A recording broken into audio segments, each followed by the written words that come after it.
Following your dreams is one of the worst pieces of advice that you could be given or anyone could give anyone, especially in this day and age.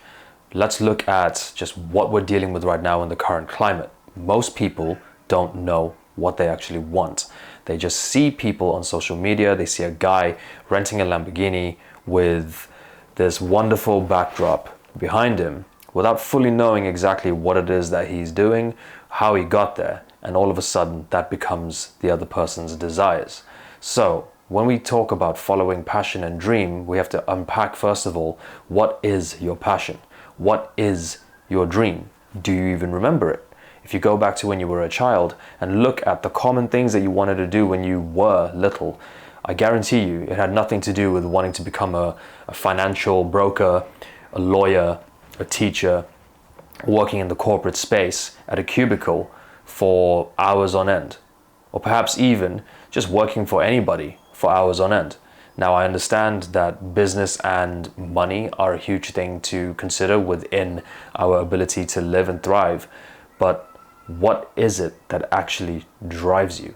What is it that is driving and fueling that passion, that fire inside you, that's igniting like jet fuel every day you wake up in the morning?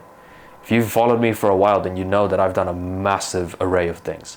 And I truly believe that the key to discovering what your passion really is one, looking back at what kind of person you were when you were younger, looking at the things that truly inspired you and pulled you out of bed in the morning, and now finding out through trial and error by trying loads of different things in your life to understand just exactly what it is that makes you feel purposeful, makes you feel alive. Most of the time, you're operating off beliefs that aren't even your own. You're acting in a way that you have conditioned yourself to believe is the way to act and the way to live and the passion and the dream to follow, but you're actually living someone else's dream through working in a job that you don't really connect with, or you're following someone else's narrative and then trying to convince it yourself that that's who you are. I think that is the greatest problem. That is the greatest sin, because it is to deny yourself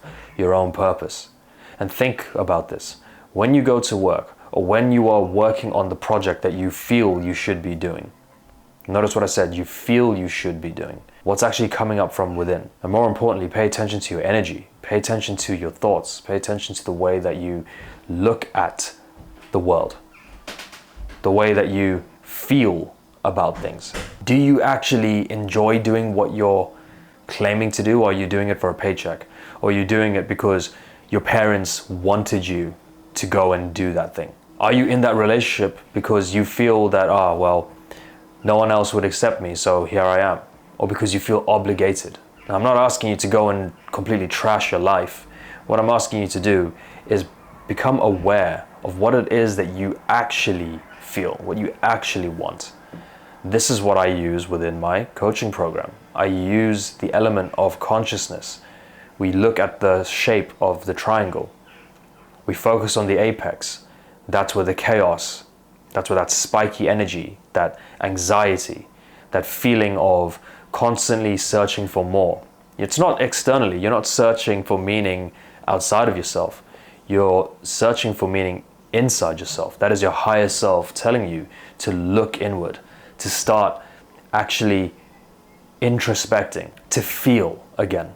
When was the last time you actually felt the full spectrum of your emotions other than that hollow void or sadness or emptiness?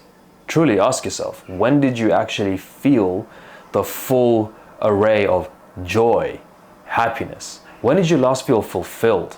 Truly ask yourself. Take a moment and think, when did you do something that actually made you feel accomplished?